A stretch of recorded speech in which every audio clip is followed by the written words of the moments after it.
So hello बच्चों, चलिए सबका ध्यान बोर्ड की तरफ। हम लोग क्या कर रहे थे, हाउस प्रॉपर्टी से रिलेटेड क्वेश्चंस कर रहे थे। रूल्स वगैरह सब पता ना हाउस प्रॉपर्टी का, ज़्यादा कुछ है नहीं। इंटरेस्ट ऑन लोन का रूल पता है आप लोगों को, और ग्रॉस फाइनल वैल्यू कैसे निकालना सब रूल पता है ना। अब बार बार रिपीट करेंगे तो फालतू 5 मिनट वेस्ट हो जाएगा। सीधा क्वेश्चन करें, चलिए क्वेश्चन करते हैं। आज मैं आपके बुक का देखो, जितने मैं क्वेश्चन करा रहा हूँ सब एमपी क्वेश्चन करा रहा हूँ, ठीक है। चलो देखो, और ये ऐसे क्वेश्चन करा रहा हूँ जिसको बनाने के बाद फिर बाकी क्वेश्चंस आप लोग से बड़े आसानी से क्या होने लगेगा, बनने लगेगा। देखिए क्वेश्चन नंबर 7 देखिए आपके बुक में आईएमपी क्वेश्चन है, क्वेश्चन नंबर 7। चलो एक्सप्लेन कर देते हैं साथ में क्या लिखा हुआ है 7 नंबर क्वेश्चन में। देखिए 7 नंबर क्वेश्चन क्या कहता है, कहता है mister A is the owner of a house in Mumbai completely let out for the residential purpose. बोल रहा है कि मिस्टर ए जो है एक मकान के मालिक है, ठीक है, एक मकान के मालिक है मुंबई में, जो कि कंप्लीटली रेसिडेंशियल पर्पस से लेट आउट किया गया है। कंसिस्टिंग ऑफ 2 फ्लैट्स, जो कि 2 फ्लैट में बटा हुआ है। कितने फ्लैट में बटा हुआ है, 2 फ्लैट में, फ्लैट 1 और फ्लैट 2, वो 2 फ्लैट में बटा हुआ है, ठीक है। फिर कहता है फ्लैट ऑफ डिफरेंट साइज, दोनों का साइज डिफरेंट है। जनरली अपन क्या मानते हैं, दो फ्लैट है मतलब अपन मानते हैं कि दोनों फ्लैट क्या रहा होगा, सेम साइज का होगा, 50% 50%, बट बोल रहे दोनों डिफरेंट साइज का है। तो आप बोलोगे सर उसका रेशियो क्या रहेगा, तो जिसका एक्चुअल रेंट रहेगा ना पर मंथ, वही उसका क्या रहेगा, रेशियो रहेगा, ठीक है। देखिए आगे, they are let out 5000 per month and 7000 per month. उन्होंने क्या किया, एक को 5000 पर मंथ पे किराए पर चढ़ा दिया और एक को 7000 पर मंथ पर। तो इनका जो रेशियो आ जाएगा वो 5:7 आ जाएगा। तो जो भी खर्चा वर्चा डिस्ट्रीब्यूट करोगे 5:7 में करोगे। Municipal value of the house is 96,000। पूरे हाउस का म्युनिसिपल वैल्यू कितना है बॉस, पूरे हाउस का ना 96,000 है। फिर कहता था rate of municipal tax it 15%। जो म्युनिसिपल टैक्स का रेट हो कितना परसेंट है, 15%। सवाल उठता है किसका 15%, तो ऑलवेज याद रखना म्युनिसिपल वैल्यू को 15% होता है। म्युनिसिपल टैक्स हमेशा किसका निकालते हैं, म्युनिसिपल वैल्यू का निकाला जाता है, हमेशा याद रखना, ठीक है। तो म्युनिसिपल वैल्यू का 15%, okay. The other particular of the house, बाकी इन्फॉर्मेशन दिया है। The house is newly construction, house नया नया बना है, and construction was completed on 1 अप्रैल 2019। बोल रहा है कि मकान नया नया बना है और 1 अप्रैल 2019 को मकान बनकर तैयार हो गया। मैंने बोला था आपको डेट से मतलब नहीं है, आपको मतलब किससे है, सेशन से। तो बेटा कंप्लीटेड ईयर कितना बोल रहा है, 2019-20, 19-20 इसका कंप्लीटेड ईयर है, okay. Interest on loan of ₹1 lakh taken on 1 April 2016, 10% per annum to construct the house is ₹10,000 for the year. Interest for the preceding 3 years was also paid but not claimed as deduction. बोल रहा है कि आपने 1 लाख रुपए का क्या लिया, loan लिया है। आपने 1 लाख रुपए का क्या लिया है, लोन लिया है। 1 लाख रुपए को अभी कौन सी तारीख को लोन लिया है, 1 अप्रैल 2016 को, सॉरी कब लिया है, 1 अप्रैल 2016 को लोन लिया था। वो भी कितने परसेंट के रेट से, 10% के रेट से लोन लिया है। कितने परसेंट के रेट से लोन लिया है, 10%। और बोल रहा मकान 3 साल तक बना जिसके लिए कोई क्लेम नहीं किया गया, तो अभी क्लेम कर देंगे, क्या दिक्कत है, ठीक है। The second flat was vacant for 3 month, okay. Second flat बोल रहा है, सेकंड फ्लैट क्या बोल रहा है, वैकेंट है 3 मंथ के लिए। कितने मंथ के लिए वैकेंट है, 3 महीने वैकेंट था, 3 मंथ क्या था। तो भाई फिर इसका क्या हो जाएगा, एक्चुअल रेंट रिसीव भी क्या हो जाएगा, ग्रॉस नल वैल्यू, लफड़ाई खत्म। हाँ बिल्कुल, ठीक है। आगे देखो क्या बोल रहा है, आगे कुछ और खर्चे की बात कर रहा है। Collection charges claim by him were 700 but actual expenses 500। बोल रहा है कि कलेक्शन चार्जेस कितना हुआ उसका 700 रुपया, लेकिन एक्चुअल में खर्चा किया उसने 500 रुपया। बताओ मिलेगा डिडक्शन इसका, नहीं। मैंने बताया था ना कुछ खर्चों के बारे में, तो क्या आ रहा है ये, तो इग्नोर करो, लिखने की जरूरत नहीं इसको। Compute the income from house property, house property निकालना है, क्या निकालना है, इनकम फ्रॉम हाउस प्रॉपर्टी। कितना आसान कुछ चैप्टर है ना। तो क्वेश्चन है देखो, दिखने बस हार्ड दिख रहा बट है कुछ दम नहीं। चलिए बना के दिखाते हैं, ठीक है। तो ये क्वेश्चन आपके सामने है, इसको हम साइड में कर देते हैं और इसको भी हम साइड में कर देते हैं, ठीक है। ये हम साइड में कर दिए। चलो क्वेश्चन का सारांश हो गया। अपने को मतलब उससे नहीं, अपने को मतलब इससे है, ठीक है। चलो बनाना स्टार्ट करते हैं। जैसे कि आपको सबको पता है, सीधा कॉलम क्रिएट कर लेंगे आप सभी। चलो कॉलम क्रिएट कर लेते हैं यहाँ पे अपन लोग। चलो कॉलम क्रिएट कर लेते हैं। तो ये कॉलम क्रिएट हो जाएगा इस तरह से, ये 2 कॉलम क्रिएट कर लेना, 1 कॉलम और ये 2 कॉलम। देखो तो सुनो, ऊपर हेडिंग लिख लोगे कंप्यूटेशन वगैरह, ये लिख दूँ। चलो पहला क्वेश्चन लिख ही देता हूँ, computation of income from house property. Computation of income from house property पूरा लिख रहा हूँ, शॉर्ट में लिख रहा हूँ। ऑफ मिस्टर, क्या नाम है, मिस्टर ए, मिस्टर ए लिख लेना और नीचे लिख देना for the assessment year, for the assessment year 2024-25, ठीक है, ऐसा लिख दीजिएगा। चलिए बनाने स्टार्ट करते हैं। देखो यहाँ 2 फ्लैट है, कितने फ्लैट है, 2 फ्लैट है। तो देखो जब कभी क्वेश्चन में देखो दोनों फ्लैट, जब फ्लैट बटे बटे रहे तो फ्लैट 1 का अलग बनाओ, फ्लैट 2 का क्या बनाओ, अलग बनाओ। या यूनिट वाइज बटे रहा तो यूनिट वाइज बनाना, आपको अलग अलग बनाना। समझ लो ये 2 हाउस प्रॉपर्टी वैसा बनाना है, ठीक है, अलग अलग बनाना है। कैसे बनाओगे देखो समझो। सबसे पहले बात करेंगे फ्लैट 1 की। क्या बात करेंगे, फ्लैट 1 की। तो फ्लैट 1 कैसा है, इसका स्टेटस लेट आउट है, क्या है, लेट आउट है, किराए पर दिया गया है। चलो ठीक है, चलो इसका निकालते हैं। इसका ग्रॉस एनुअल वैल्यू चाहिए हमको। क्या चाहिए? ग्रॉस एनुअल वैल्यू चाहिए। देखो बेटा मैं डायरेक्ट बनाऊं ग्रॉस एनुअल वैल्यू इसका ग्रॉस एनुअल वैल्यू चाहिए। चलो निकाल ही देते ग्रॉस एनुअल वैल्यू। तो पहले मैं बात करूंगा फ्लैट 1 का ग्रॉस एनुअल वैल्यू निकालूंगा। तो ग्रॉस एनुअल वैल्यू मुझे निकालना है, आपको सिखाया गया which ever is greater, which ever is actual rent और दूसरा एक्सपेक्टेड रेंट। तो देखो यहाँ म्यूनिसिपल वैल्यू दिया है, यहाँ पे फेयर रेंट वेंट दिया है क्या? तो म्यूनिसिपल वैल्यू एक्सपेक्टेड कहलाएगा। तो देखो म्यूनिसिपल वैल्यू कितना दिया है यहाँ पर, इधर देखो 96,000। तो सुनो 96,000 पूरे मकान का दिया है। अभी हम कौन सा बना रहे हैं? फ्लैट 1 का बना रहे हैं, तो फ्लैट 1 का निकालो। तो 96,000 म्यूनिसिपल वैल्यू पूरे मकान का है, तो अपने को यहाँ रेशियो लेना पड़ेगा 5/12। 5/12 कैसे लिखा सर? 5:7 के हिसाब से। ठीक है 5/12। तो बताओ इसका कितना है एक्सपेक्टेड रेंट ये वाले का? 40,000 पक्का। ठीक है, और एक्चुअल रेंट कितना मिल रहा है इस मकान से? 5,000 पर मंथ। तो 5,000 × 12, ये वाला मकान तो खाली नहीं था ना, सेकंड फ्लैट खाली था। तो 12 के हिसाब से कितना हुआ? 60,000। सही बात है कि नहीं है? तो देखो एक्चुअल रेंट है 60,000, एक्सपेक्टेड रेंट है कितना? 40,000। समझ में आ गया? 96,000 पूरे मकान का था, हमको चाहिए फ्लैट 1 का, तो फ्लैट 1 का रेशियो निकाल लिए, तो 40,000। दोनों में ग्रेटर कौन है बॉस? 60,000 ग्रेटर। दोनों में ग्रेटर कौन है? 60,000। तो आपका ग्रॉस एनुअल वैल्यू कितना हो जाएगा? 60,000 हो जाएगा पहले मकान का। ठीक है, अब इसमें छूट मिलता है किसका? म्यूनिसिपल टैक्स का। किसका छूट मिलता है? म्यूनिसिपल टैक्स जो पेड करोगे। कितना परसेंट पेड करना है? 15%। तो बॉस 15% पे करना है, तो किसका पे करना? म्यूनिसिपल वैल्यू का। किसका? म्यूनिसिपल वैल्यू का। तो देखो म्यूनिसिपल वैल्यू है 96,000, तो उसका 15% निकालोगे पूरी मकान का आएगा ना। हमको चाहिए फर्स्ट फ्लैट का, तो फर्स्ट फ्लैट का कितना हो जाएगा? 5/12। ऐसा रेशियो निकालना पड़ेगा उसका। बताओ कितना आया? 6,000। कितना आ गया सॉल्व करके? 6,000। ये आ गया 54,000। This is your annual value. क्या आ गया? Annual value. तो ऐसे करके आपको एनुअल वैल्यू लिख लेना है। समझ में आ गया? अब इसमें लेस क्या करते बताइए आप लोग? बिल्कुल स्टैंडर्ड डिडक्शन। अब मैं डिडक्शन के सेक्शन वगैरह नहीं लिख रहा हूँ, तुम लिखते रहना। ठीक है, कितना परसेंट लेते? 30% ऑफ एनुअल वैल्यू। चलो एनुअल वैल्यू का 30% निकालो। 16,200। 16,200 ये अपन निकालेंगे। आई बात समझ में? 16,200 निकाल दो। इसका निकाल दिया होगा 54,000 का। हाँ, दूसरा छूट किसका मिलता है? Interest on loan. बिल्कुल, इंटरेस्ट ऑन लोन। तो बॉस इंटरेस्ट ऑन लोन यहाँ पे दो प्रकार का होगा, एक होगा प्रीवियस ईयर वाला और एक होगा कंस्ट्रक्शन पीरियड वाला। कंस्ट्रक्शन पीरियड वाला, चलो दोनों का अपन निकालते हैं, प्रीवियस ईयर वाला, कंस्ट्रक्शन पीरियड वाला। चलो निकालें। तो मैंने आपको तरीका बताया था निकालने का, उसी स्टेप से चलोगे। ठीक है, कोई लफड़ा नहीं, कुछ नहीं हो जाएगा, कोई दिक्कत नहीं। ठीक है, चलो निकालें इंटरेस्ट ऑन लोन। चलो निकालते हैं इंटरेस्ट ऑन लोन। तो मैंने बताया था उसके लिए दो चीज़ चाहिए आपको। सबसे चाहिए, एक तो पहला चाहिए आपको 1 अप्रैल, मतलब एक तो चाहिए आपको बताया था मैंने, एक चाहिए आपको लोन का अमाउंट। तो लोन का अमाउंट कितना है? 1 लाख रुपए है। 1 लाख रुपए है और उसका इंटरेस्ट रेट चाहिए कितना परसेंट है? At the rate 10% per annum है। ठीक है, ये तो अलग से अलग क्वेश्चन है, इसको अलग से अलग रखो, इधर रखो अलग से। ठीक है, अलग है क्वेश्चन है। हाँ, और दूसरा अपन को चाहिए डेट ऑफ लोन। तो लोन का डेट क्या था? 1 अप्रैल 2016। और दूसरा अपन को चाहिए कंप्लीटेड ईयर। तो कंप्लीटेड ईयर कितना मकान का? 19-20। यही चाहिए अपन को बस, है ना? 19-20 कंप्लीटेड ईयर। अब सीधा बनाना स्टार्ट करते। तो जैसा कि मैंने बताया था प्रीवियस ईयर का पहले इंटरेस्ट ऑन लोन निकालो। तो 10,000, 1 लाख में लोन लिए थे, 1 लाख का 10% कितना आ जाएगा? 10,000। ये आ गया प्रीवियस कोई परेशानी? ये आ गया 10,000 प्रीवियस ईयर का। लेकिन बहुत से 10,000 आया पूरे मकान का आया, किसका है? अपने को चाहिए अलग अलग बांटना पड़ेगा। तो बेटा 10,000 को बांट लो, यहाँ बांटू चलेगा? फ्लैट 1 का और फ्लैट 2 का तो बांटना आता ना। चलो फ्लैट 1 फ्लैट 2 का बांट दो 5:7 में। 5:7 बांटो 10,000 को। पहले वाले का कितना आएगा, दूसरे वाले कितना आएगा बता? 4,166 कंटिन्यू जा रहा होगा। 67 ले लो राउंड ऑफ करके। कितना ले लो? 67 ऐसा ले लो। और फ्लैट 2 का कितना आ रहा है? 5,883 ऐसी कुछ आ रहा होगा। तो नहीं, उसको राउंड ऑफ क्यों करोगे? ऊपर वाले को बढ़ा चुके हो ना, तो 33 आ जाएगा। कोई दिक्कत है? तो चलिए इस मकान का आ गया प्रीवियस ईयर का। तो इसका प्रीवियस ईयर का आया 4,167 इस पोर्शन का फर्स्ट फ्लैट का। ये कौन सा बना रहे? फर्स्ट फ्लैट बना रहे ना अपन लोग। अपन क्या बना रहे? फर्स्ट फ्लैट का आ गया। ओके, इसके बाद बारी आती है हमारी, नेक्स्ट आती है किसकी? प्रीवियस ईयर हो गया। अब हमको चाहिए कंस्ट्रक्शन पीरियड। क्या चाहिए? Construction period. ठीक है, चलो कंस्ट्रक्शन पीरियड निकालते हैं। तो देखो कंस्ट्रक्शन पीरियड निकालना है तो मैं काम करता हूँ, नए पेज में निकालूँ, यहाँ बहुत खौच पौच हो जाएगा, नए पेज में निकालता हूँ। चलो तो मैं कंस्ट्रक्शन पीरियड का इंटरेस्ट ऑन लोन निकालता हूँ। हाँ, कंस्ट्रक्शन पीरियड का निकाल देता हूँ।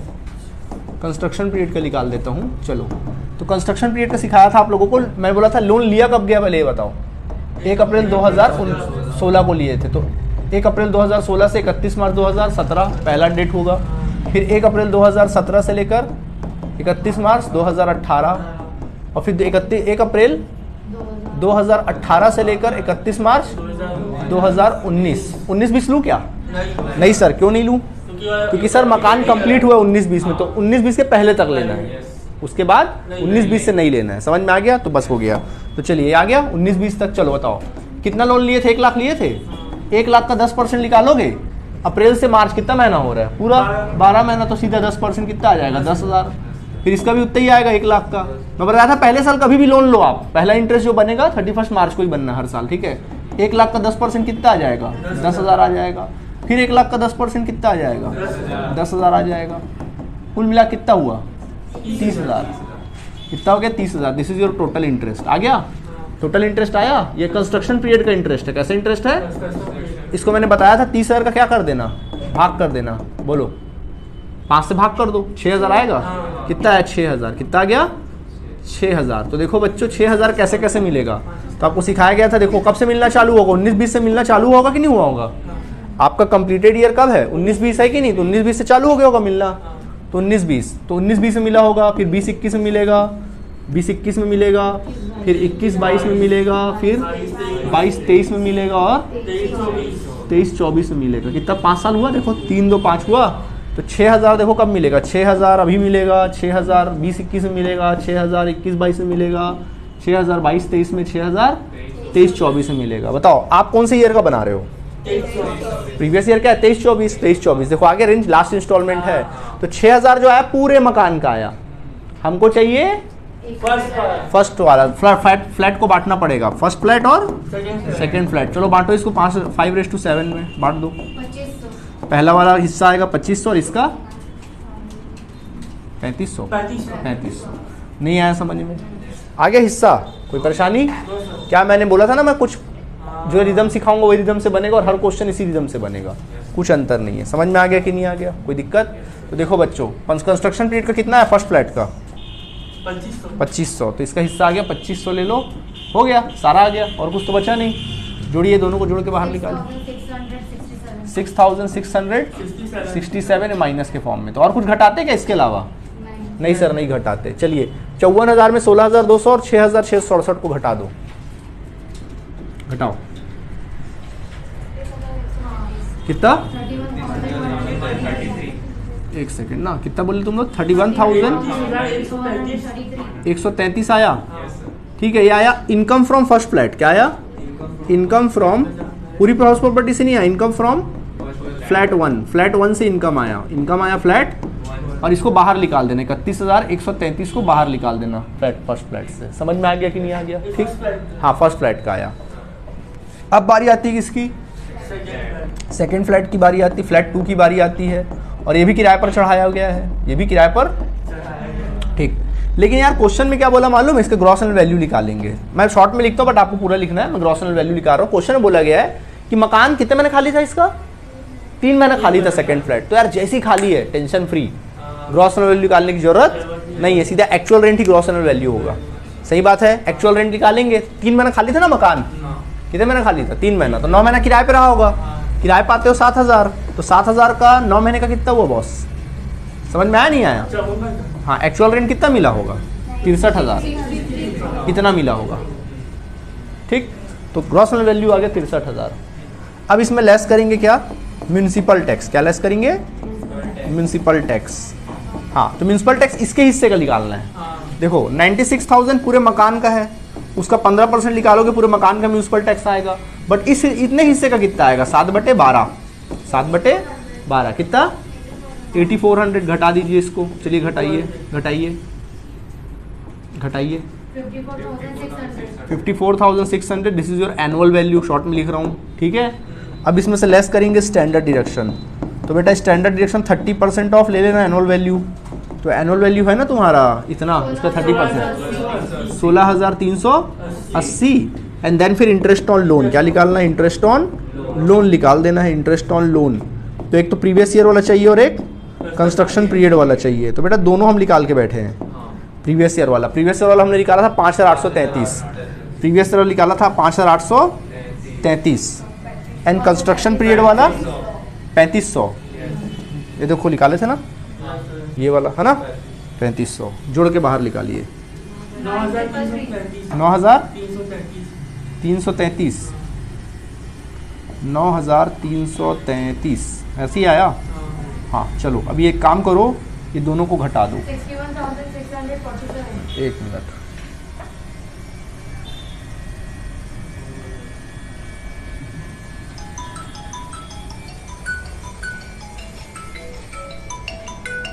हाँ कितना है देखें, इतना निकला। 61,647। ठीक है ओके। हाँ कितना बोल रहे हो? हाँ इसको घटाए तो कितना आया? हाँ कितना आ गया इसको घटाने से? हाँ 28,287 ये आया। इसके सामने लिखना इनकम फ्रॉम सेकेंड फ्लैट। हाँ इनकम फ्रॉम फ्लैट 2। हाँ 28,887। इसको बोलना income from flat 2, income from flat 2, flat 2 से इनकम आया बॉस। आगे इतना, अब इसको ही बाहर निकाल दो, प्लस में आया 28,287 आया। क्या गलत है?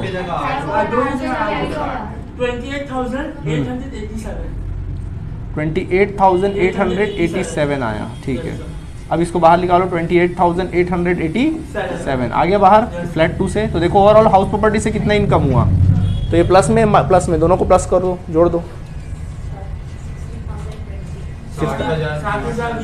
60,000 देखो आंसर आ गया होगा, 60,020 आ गया आंसर। ये आ गया इनकम फ्रॉम हाउस प्रॉपर्टी, तो पूरा ओवरऑल हाउस प्रॉपर्टी से इतना इनकम आया। ऐसे फाइंड आउट करना है, कोई दिक्कत? सेम क्वेश्चन है, हर क्वेश्चन ऐसी ही बनेगा। समझ में आ गया? चलिए नोट कर लीजिए जल्दी से। चलिए ठीक है, यहाँ तक समझ में आ गया आप लोगों को। चलिए अब नेक्स्ट क्वेश्चन में आते हैं हम लोग। देखिए ये आपके सामने क्वेश्चन नंबर 12 है आपके बुक का। देखिए अभी 7 बनाया, जो छूट रहा समझ लो होमवर्क है, ठीक है। अभी देखो इसमें आप लोगों का क्वेश्चन दिया क्या है, 12वां नंबर कहता है compute the tax income from house property. Fair rent दिया है 72,000 रुपये। फेयर रेंट कितना दिया है? 72,000 रुपीज़ दिया हुआ है, ठीक है। इसके बाद लिखा है let out house. Let out मतलब एक्चुअल रेंट दिया है। क्या दिया है? Actual rent 7,000 per month, 7,000 per month दे दिया है। फिर कहता है स्टैंडर्ड रेंट। देखो स्टैंडर्ड रेंट कितना दिया, जल्दी बोलो, 60,000 दे दिया है। फिर कहता है municipal tax paid 20% of municipal value. Municipal tax देने बोल रहा है। म्यूनसिपल टैक्स कितना बोल रहा है? 20% of municipal value. Municipal value का 20% है। और प्रीवियस ईयर का देखो municipal tax paid 20% of municipal value, और आपको प्रीवियस ईयर का टैक्स पेड दे दिया ना, 2 साल का एक साथ पे कर रहे हो। 22-23 का आपने कितना टैक्स पे किया है? 10,000 पे किया है। और इसका कितना पे किया? 23-24 का। 23-24 का आपने कितना पे किया? 10,000। तो पूरा 20,000 छूट मिलेगा। मैंने बताया था म्यूनसिपल टैक्स पेड बेसिस से मिलता है। किस बेसिस से मिलता है? Paid basis. जितना पेड करोगे उतना मिलेगा। फिर कहता है other information are as follows. House remain vacant for 2 month. अरे ये तो अच्छी बात है भाई, मकान 2 महीने खाली था। मकान 2 महीने क्या था बॉस? 2 महीने वैकेंट था। कहानी खत्म। फिर वहीं पे अपने को दुनिया भर का लफड़ा पालने की जरूरत। एक्चुअल रेंट रिसीव क्या होगा? ग्रॉस एनुअल वैल्यू हो जाएगा, ठीक है। Unrealised rent allowed as deduction in the assessment year 22-23 but received during the previous year 2023-24 20,000। सुनो हमारी बात, क्या बोल रहा है? एक अनरियलाइज रेंट था, मतलब ना वसूल हुआ किराया था। ना वसूल हुआ क्या था? किराया था। As a deduction is assessment year 22-23 में उसका हमको डिडक्शन भी मिला था, उसका छूट भी मिल गया था। अब सडनली वो क्या हो रहा है? रिसीव हो रहा है। प्रीवियस ईयर में क्या बोल रहा है? But receive during the previous year. पिछले साल 20,000 रिसीव हुआ। कोई पुराना डूबा हुआ रेंट, पुराना डूबा हुआ क्या था? किराया था। अनरियलाइज रेंट था। ना वसूल हुआ क्या था? रेंट था, जिसका हमको छूट मिला था। लेकिन सडनली क्या हो रहा है? किराया मिल रहा है। बोलो टैक्सेबल होगा कि नहीं होगा? अनरियलाइज रेंट का छूट मिलता है कि नहीं मिलता है? मतलब उस समय छूट दे दिया था, घटा दिया था, तो अब सडनली रिकवर हो रहा है। तो भाई उस समय टैक्स नहीं दिए थे, अब दो तुम टैक्स। तो इस बार टैक्स क्या करना पड़ेगा? देना पड़ेगा। फिर कहता है आईएमपी क्वेश्चन है ना ये। फिर कहता है expenditure incurred on collecting unrealise rent 5,000। बोल रहा है कि अनरियलाइज रेंट को कलेक्ट करने के लिए हमको 5,000 का खर्चा हुआ। बोलो छूट मिलेगा? कोई मतलब नहीं। Arrears of rent. Arrears of rent मतलब होता है डूबा हुआ रेंट।